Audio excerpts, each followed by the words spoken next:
cinema professor is doing here on a panel like this one. I'll tell you right away, starting from January 25th, this is the beginning of the Egyptian Revolution, and I'm Canadian Egyptian. I became an activist all of a sudden, and this is how I am. This is what I'm doing for 10 months now. And as an activist, I created an initiative in Egypt and a website called Dawla Madaniyya, and in Egyptian and in Arabic, this word here means civil state. And as a francophone, I would translate it by adding the idea of laïcité as well. So secular state, civil state, and so on. I created this website from here, from Canada, from my own pocket money, and it doesn't cost that much. So don't be afraid of, like, wow, how much did I put in that? Really nothing, peanuts compared to what we achieved so far. So over the 10 months we are on the 25th of November today, 25th of January, for 10 months now, this website and the initiative I launched in Egypt are working towards Dawla Madaniyya, or towards the idea of defending secularism in Egypt. So why is that? From the very beginning of the revolution, Mubarak, when he was still president of Egypt, created what he called a dialogue commission. And in this dialogue commission, he invited the Muslim Brothers. And the Muslim Brothers, as you know, were considered as an underground group until recently. When they were invited to this dialogue commission, the decision was made that they will contribute as a political group to the establishment of some sort of compromise under Mubarak with the street. So they started participating in the revolution when Mubarak was still there in the streets, but as also somehow allies of the corrupted regime. And from that moment on, I thought we should start working on secularization and on calling for secular state and so on. I felt that this revolution might be in great danger because of this sort of situation where you can see the corrupted regime working for the first time openly with a group which was supposed to be underground. And then what we have seen later, starting from February 11th when Mubarak stepped down up till today, is also some sort of dividing tasks or sharing powers and so on with the military council, which is also ruling the country today. So military council and Muslim Brothers, for me, as an intellectual, as a university professor, as somebody who is teaching to my students critical thinking, means what? Means that this sort of coalition between the military and the religious powers in Egypt, Al-Azhar is also playing a very important role, and Al-Azhar is the official institution in Egypt regarding all what's official Islam, right? So those forms of alliances that kept working beneath the revolution, with the revolution sometimes, but many, many other times against the revolution in Egypt, made me feel that there is a huge danger here. I'm not saying that I was one of those who wrote several times in Egyptian newspapers that the Muslim Brothers as a group should not be underground. They should be granted the right to become a political party. They have a voice, they have a place in society. They were founded in the 1920s, and up till today they are the most well-organized group in Egypt.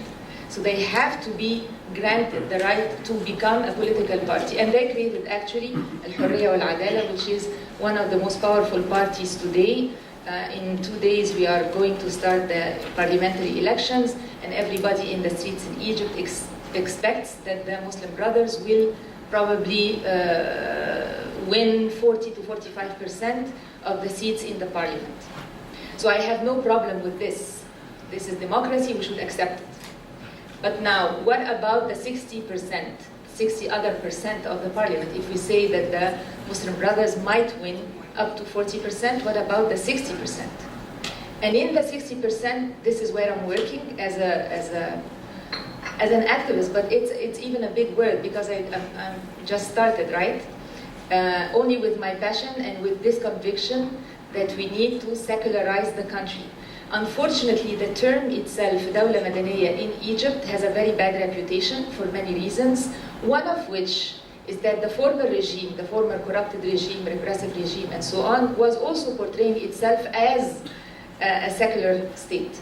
And therefore, whenever you talk about secularism, it's actually also a danger because many people would look at you and say, oh, okay, so you are fulul.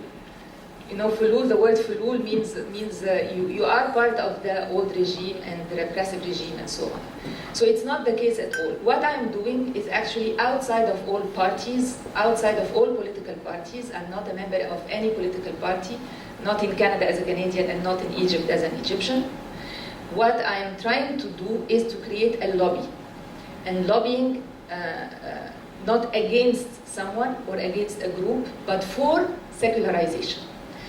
So how would I lobby? The thing that I know what to do is to teach and to talk to people, and this is what I have done when I went to Egypt. I'm talking from basically based on my complete experience, right?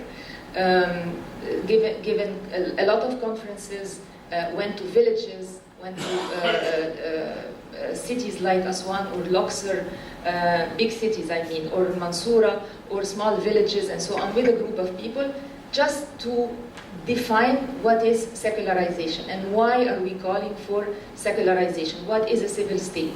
Especially in a situation where we are trapped as Egyptians between the military, which is definitely against the idea of civil, and the religious groups, which are moderate, a little moderate when we compare to others. When we compare to the Salafists or the fundamentalists, you will look at the Muslim Brothers as moderate, although we all know their history of violence as well. So in here, we are trapped, or the Egyptians are trapped, and they feel they are trapped between those two entities here. Entities working against their revolution. And I will give you an example of how they both collaborate against the demands of the people in the streets. On top of those demands too, one is the raise of the wages. This is something that we don't hear about very often in Western media.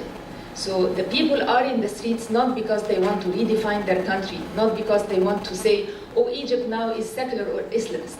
This is not the major point. The major point are much more concrete elements. One of which is the minimum wages should be raised to 1,200 pounds, which is almost $200 minimum wages. This is not the case now. Nobody, for 10 months up till today, nobody in the government, and we have seen many governments coming under the military council, nobody is giving this demand of the population any attention. And the second is to stop military trials. Under Mubarak, Egyptians for 30 years had 2,000 military trials. For 30 years, only 2,000 recorded military trials. Since the military council took over the country, we had 12,000 military trials, which means that if you go out in the street to demonstrate or to participate in a sit-in, you're facing a military trial, and lots of people are now in prison. So what we are seeing, the Egyptians feel that they have been betrayed in many ways, and this is why they keep going out in the streets. Unfortunately, I have 2 minutes, so unfortunately, this trap in which people find themselves now seems to be decided by upper powers, and it's very important also to link it a little bit to the geopolitics of the region and so on, but I don't have much time to talk about this. The most important thing in my concrete experience as an intellectual is to tell you that I'm not alone. There is a lot of other intellectuals, writers, artists in the streets participating, and this is a very important awakening for Egyptian intellectuals in general, because for many years they were ostracized, they were not allowed the liberty to speak and so on, and all of a sudden they are participating now. Each one of them, like me, for instance, coming from the cinema milieu and the literary milieu and so on, all of a sudden I feel like I can be involved in one way or another, and this is the situation of hundreds others. Those hundreds, at one point, they signed a petition, and this is also to bring you back to how it started, Dawla Madaniyya. We signed a petition, I wrote it in Arabic, and then tens of hundreds signed it, to call for the change of Article number 2 in the Constitution of Egypt. And this article stipulates that the Sharia, the Islamic law, is the major source of legislation. So this is what people are fighting for. Not the only thing, because unemployment or underemployment and inequality and all the problems that Basma mentioned are factual. So we're fighting also in those battles. But one of the battles I am hoping to bring even my Canadian experience in is the battle for a change of the Article number 2 of the Constitution, at least by erasing from this article the Islamic law. Thank you so much.